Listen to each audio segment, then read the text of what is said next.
بسم اللہ الرحمن الرحیم۔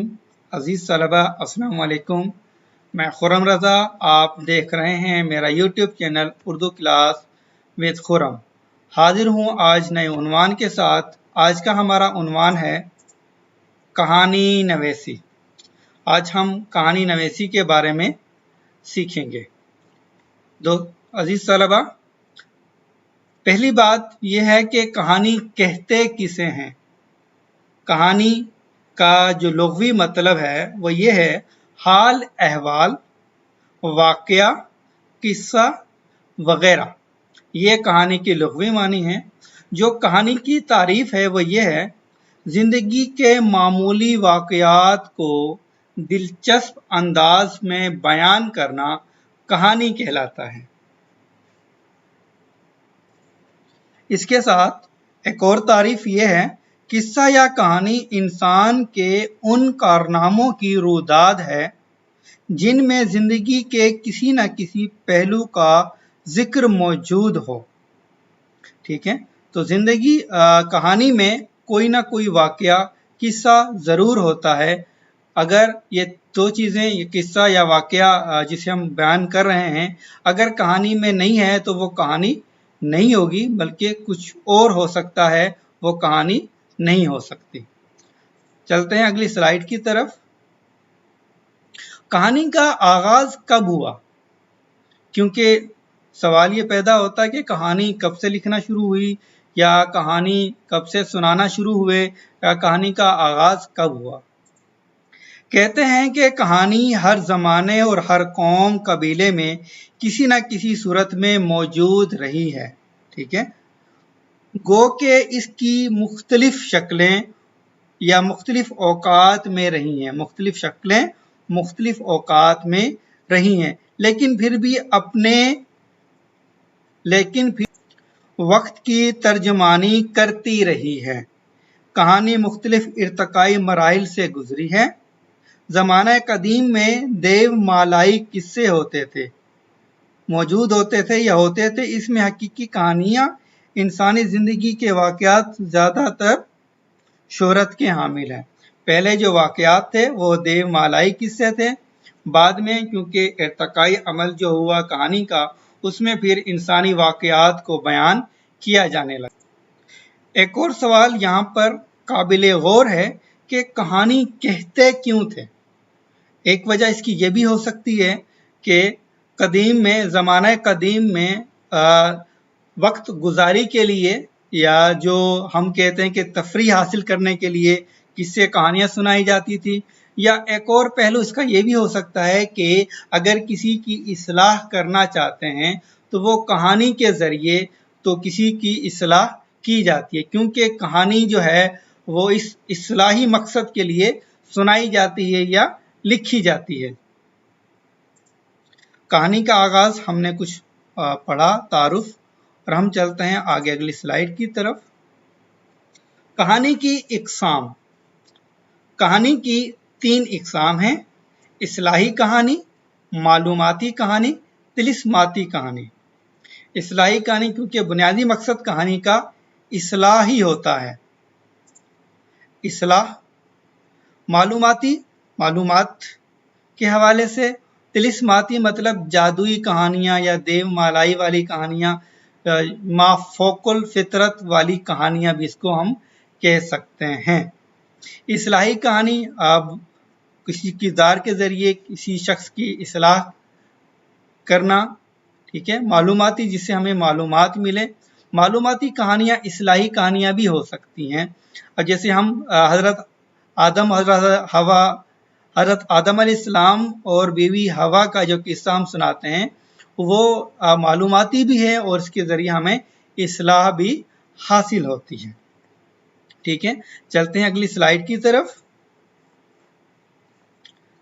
کہانی لکھنے کے محرکات۔ اب محرکات کیا چیز ہیں؟ اگر اسے ہم امتحانی نقطہ نظر سے دیکھیں تو جب بورڈ کے امتحانات میں مختلف ذرائع سے یا مختلف طریقوں سے جو سوال کہانی نویسی کا آتا ہے، اس میں یہ ہوتا ہے کہ عنوان کے ذریعے کہانی لکھنا، ایک عنوان دے دیا جاتا ہے جس پہ ہم کہتے ہیں کہ آپ اس عنوان پر جو ہے وہ کہانی تحریر کیجئے، ٹھیک۔ نکات کے ذریعے کہانی لکھنا یا خاکہ کے ذریعے، اس میں کچھ نکات دے دیے جاتے ہیں ایک خال کے طور پر یا خال کے طور پر کہہ لیں کہ درمیان میں کچھ حصہ چھوڑ دیا جاتا ہے، پھر وہ جو کہانی لکھنے والا ہوتا ہے وہ اس خاکے کے ذریعے اس کہانی کو مکمل کرتا ہے۔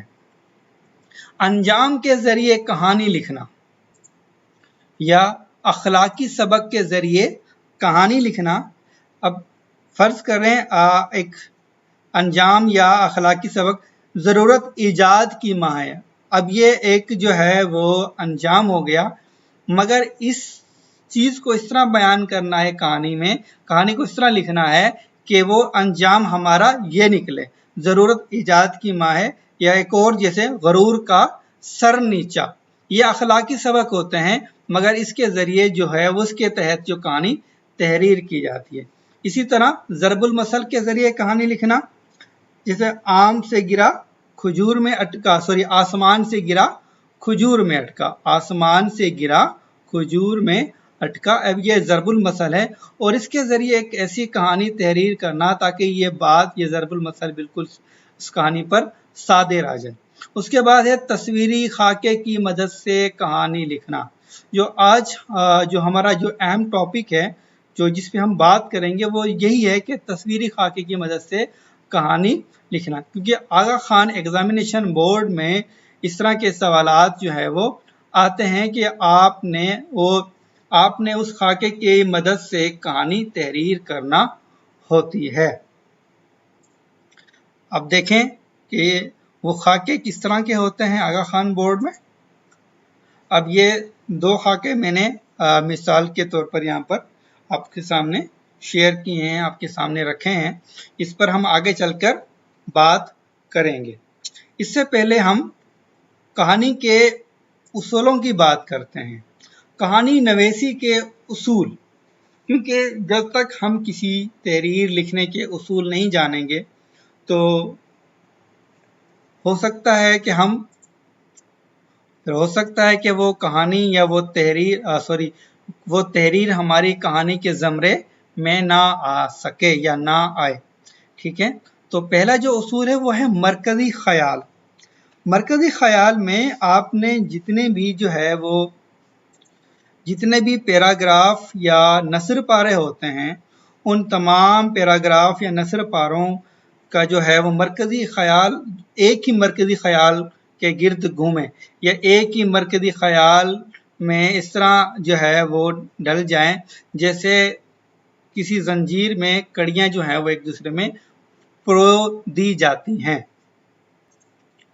اچھا، ایک اور بات یہ ہے کہ آپ جو ہے وہ جب کہانی لکھ رہے ہیں تو اس کہانی کو آپ مکالمہ کی شکل میں بھی لکھ سکتے ہیں، کیونکہ جو کردار ہوتے ہیں وہ خود اپنی زبان سے اپنی جو واقعہ یا قصہ خود سنا رہے ہوتے ہیں۔ اس کے بعد ہے صیغہ ماضی، کیونکہ جو کہانی ہوتی ہے وہ گزرے ہوئے زمانے کی ہوتی ہے، کہ ہم تعریف میں پڑھ چکے ہیں ایسا واقعہ یا ایسا قصہ جو گزرے ہوئے وقت سے تعلق رکھے، ٹھیک ہے۔ تیسرا نقطہ ہے یا تیسرا اصول یہ ہے کہ کردار کی تعداد زیادہ نہ ہو، کیونکہ ہم یہاں پر امتحانی نقطہ نظر سے بات کر رہے ہیں، کیونکہ اس وقت جب ہمیں ایک پرچہ دیا جاتا ہے اس وقت ہمارے پاس ایک مخصوص وقت ہوتا ہے، مخصوص ٹائم ہوتا ہے، ہم نے اسی وقت میں اپنی کہانی مکمل کرنی ہوتی ہے۔ اسی لیے تو ہمیں پہلے یہ سوچ لیں کہ ہمارے جو کردار ہیں وہ زیادہ نہ ہوں، کردار جتنے کم ہوں گے ہم اس کہانی کو اتنی اچھی ترتیب سے لکھ پائیں گے اور اتنے ہی مختصر اور جامع لکھ پائیں گے، ٹھیک۔ ایک اور بات ذہن نشین کر لیں کہ کوئی جو کہانی ہوتی ہے کسی کردار کے بغیر نہیں ہوتی، کوئی بھی واقعہ جو پیش آتا ہے وہ کسی کردار کے ساتھ پیش آتا ہے، اور یہ ہے کہ کہانی میں کسی تیسرے کا ذکر ہوتا ہے، تیسرا شخص، ٹھیک ہے۔ میں اور آپ یا میں اور تم کا ذکر نہیں ہوتا، بلکہ اس کہانی میں تیسرے شخص کا ذکر ہوتا ہے۔ चौथा यह है कि कहानी मुख्तसर हो, मैं पहले बयान कर चुका हूँ किरदार के जरिए, ठीक है। पांचवा यह है कि कहानी में तरतीब और तसलसल का ख्याल रखा जाए, तरतीब का भी और तसलसल का भी। अगर ये दो चीज़ें नहीं होंगी तो फिर कहानी बेमज़ा हो जाएगी। जो पढ़ने वाला होगा या जो आपकी कॉपी, इम्तिहानी कॉपी चेक करने वाला होगा, तो फिर वो आपके जो मतलूबा नंबर हासिल नहीं हो पाएंगे आपको, ठीक। उसके बाद यह है कि अलामात, रमूज़ औकाफ का इस्तेमाल किया जाए। रमूज़ औकाफ जो अलामतें हैं, जैसे ख़त्मा की अलामत, सक्ता की अलामत, ठीक है, फजाइया, निदाइया, सवालिया या कौसैन, वावैन, इस तरह की अलामतें जो होती हैं वो इस्तेमाल करें, ताकि हमारा जो कहानी है और भी अच्छी मालूम हो और नज़र आए। उसके बाद मुहावरात और ज़रबुल मसल का इस्तेमाल।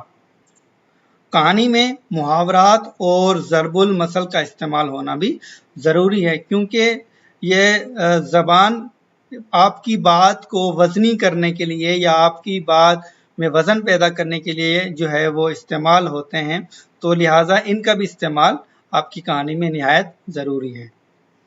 हकीकत से करीब तर हो और हालात हाजरा को मद्देनज़र रख कर लिखा जाए। हकीकत से करीब तर, ठीक है, क्योंकि इम्तिहानी जो आगा खान बोर्ड है उसमें भी यही एक जो है सवाल दिया जाता है कि आपकी जो हालात हाजरा को मद्देनज़र रखकर कहानी तहरीर कीजिए, ठीक है। कहानी का अख्ताम किसी कौल या शेर पर हो तो बेहतर है। किसी का कौल हो या ज़रबुल मसल पर भी हो सकता है, या कोई शेर हो या कोई मिसरा हो किसी शेर का।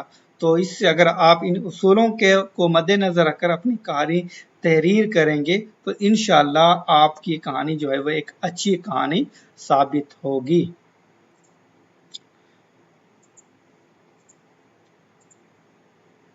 जी, कहानी के अनासरे तरकीबी। कहानी के अनासरे तरकीबी जिनसे मिलकर कहानी बनती है। पहला जो है वो किरदार, क्योंकि अगर कहानी में किरदार नहीं है तो फिर वो कहानी होगी ही नहीं, क्योंकि वाकया किसी शख्स के साथ पेश आता है, ठीक है। उसके बाद है मंजर। तो मंजर निगारी जितनी खूबसूरत आप लोग करेंगे तो फिर वो आपकी कहानी उतनी जो है वो अच्छी होगी। उसके साथ है मुकालमा। याद रखें कि ये जो तीनों जो चीज़ें मैंने यहाँ पर लिखी हैं तो ये कहानी की जान है, इसके बगैर कहानी हो ही नहीं सकती, क्योंकि कहानी जो है एक तख़य्युल है, आपका एक ख्याल है, जिसे आप अल्फाज की शक्ल में तख्लीक करते हैं, ठीक है। तो अब चलते हैं अगली स्लाइड की तरफ।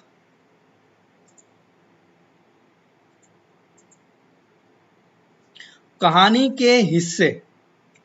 अब ये कहानी के 3 हिस्से हैं, आगाज, वस्त और अंजाम।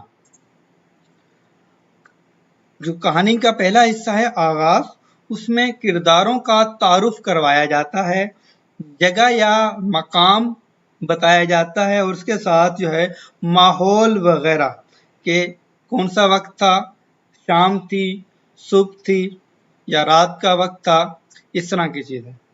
और इसके साथ कहानी का जब आगाज करें तो वो रिवायती अंदाज में ना करें, जैसे एक दफ़ा का जिक्र है, ठीक है, या एक दफ़ा ये हुआ, इस तरह की जो चीज़ें हम पहले पढ़ते आए हैं या सुनते आए हैं उस अंदाज में ना हो, बल्कि दिलचस्प अंदाज में करें, ताकि एक तजस्सुस पैदा हो जाए। जो आप कारी है, पढ़ने वाला है, आपकी कहानी जो चेक करने वाला है, तो उसमें वो तजस्सुस पैदा हो जाए कि वो आपकी कहानी को और गौर से पढ़ना शुरू कर दे। जैसे हलीम घर में दाखिल हुआ, ठीक है। अब ये है आम सा जुमला, हलीम घर में दाखिल हुआ, घर में तो सब दाखिल होते हैं, मगर यहाँ पर अगर इस हवाले से देखा जाए कि हलीम पसीने में शराबोर, सर पर सफ़ेद रुमाल रखे घर में दाखिल हुआ, ठीक है। दाखिल दोनों तरीके से हो रहा है, मगर जो बाद वाला जुमला है इसमें कुछ क्या कि तजस्सुस भी है कि वो शराबोर क्यों है पसीने में, और इसमें कुछ मंजर निगारी भी जो है मैंने शामिल कर दी है, ताकि पढ़ने वाला जो है वो एक तजस्सुस में आ जाएगा कि वो पसीने की आने की वजह से क्या थी, कहाँ गया था, खैरियत तो थी। ठीक है। कहानी का दूसरा हिस्सा है वस्त, मतलब कि यहाँ पर ये कहानी का बहुत अहम हिस्सा होता है जिसमें तमाम वाक़यात जो है वो पेश आते हैं। वाक़यात को वस्त में वाक़यात को रब्त व तसलसल से बयान किया जाए। ठीक है, इनमें रब्त भी हो और तसलसल भी हो। कहानी के अंदर जितनी मालूमाती बातें हैं वो सब दुरुस्त होनी चाहिए। ठीक है। कहानी के किरदारों से मुकालमात या अल्फाज, मुकालमात जो कहानी जो किरदार है वो खुद बोल रहा है तो ये मुकालमात की शक्ल में होगा, अगर मुसन्निफ खुद उसके बारे में लिख रहा है तो ये अल्फाज की शक्ल में होगा। ठीक है। मुकालमात या अल्फाज कहानी के किरदारों की उम्र के मुताबिक अदा करवाएं। जितनी किरदार की उम्र है उस हिसाब से, उस लिहाज से वो अल्फाज बोले, या कारी मुसन्निफ या लिखने वाला या आप उसको उस अंदाज से लिखें। कहानी का जो तीसरा हिस्सा है वो है अंजाम। अंजाम में आप कोई ना कोई जो है वो सबक छोड़ दिया जाता है, सबक लिखा नहीं जाता, बल्कि आप सिर्फ उसको सबक छोड़ें, जो पढ़ने वाला हो उसके जहन में ये असर पैदा हो जाए, भाई इस कहानी से जो है वो ये मुराद ली जा सकती है या इस बात की इस्लाह हो सकती है। अब ये हमने पढ़े कहानी के हिस्से। अब हम जानेंगे कुछ एक तो मैंने जो है वो तस्वीरी जो खाके हैं कहानियों के, वो मैंने मिसाल के तौर पे रखे हैं जिससे हम सीखेंगे आगे। जी चलते हैं अपने अगली स्लाइड की तरफ।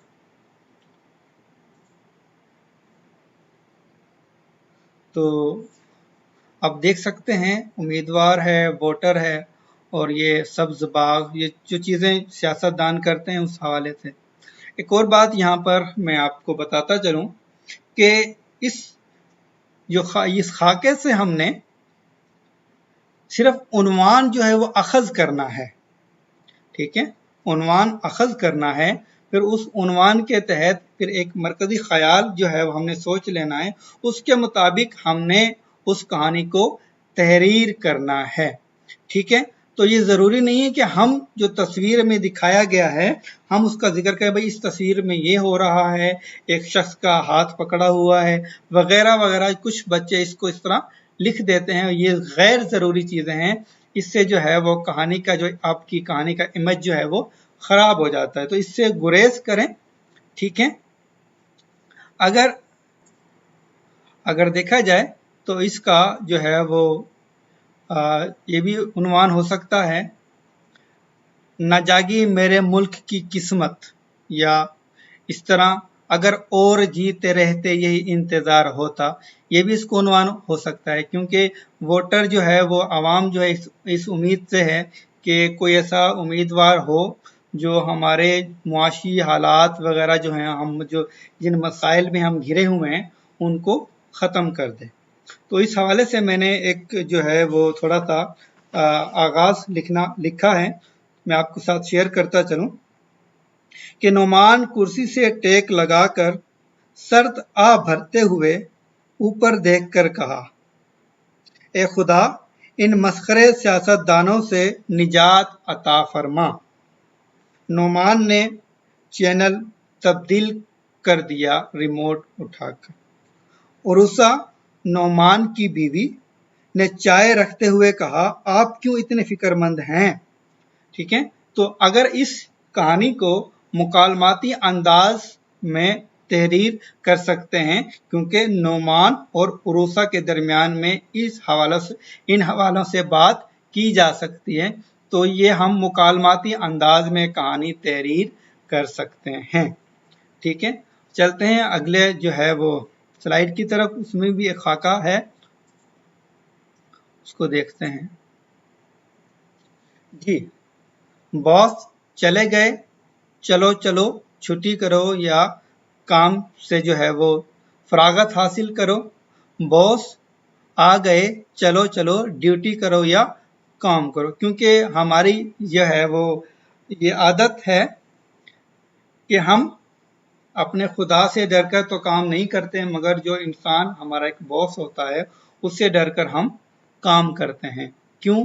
क्योंकि हम जो है वो क्योंकि हमारे अंदर दयानतदारी कूट कूट कर भरी हुई है या भरी होती है। अब इस कहानी का जो है वो आगाज जो मैंने तहरीर किया है वो मुकालमाती अंदाज में नहीं है। जो पहले मैंने कहानी जो पहला जो खाका आपको दिखाया वो आप फर्ज कर लें मुकालमाती अंदाज में तहरीर करना चाहें वो तहरीर कर सकते हैं। अगर आप अल्फाज जो है वो पैराग्राफ की शक्ल में तहरीर करना चाहें वो कर सकते हैं। ठीक है, तो ये जो है ये मुकालमाती अंदाज में मैंने तहरीर की है, जो आप आगाज लिखा है थोड़ा सा, और ये जो है इसका जो आपके सामने स्क्रीन पर तो उसको अल्फाज की शक्ल में या पैराग्राफ की शक्ल में लिख सकते हैं। आगाज मैं यहाँ पे बता देता हूँ आपको। हमारे मुआशरती ज़वाल की इससे बढ़कर और क्या वजह हो सकती है? ठीक है, कि हम इंसान से डरकर काम करते हैं मगर अपने खुदा का कोई डरो खौफ नहीं। लैला अपने ऑफिस के केबिन में बैठी अपने बाएं हाथ को सर पर रखे और दाएं हाथ से मेज पर रखी पेंसिल घुमा रही थी या पेंसिल घुमाते हुए इन सोचों में गुम थी कि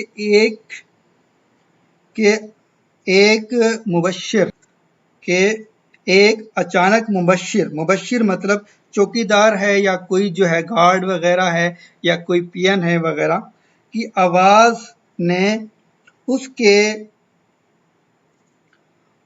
कानों से टकराई कि बॉस आ गए।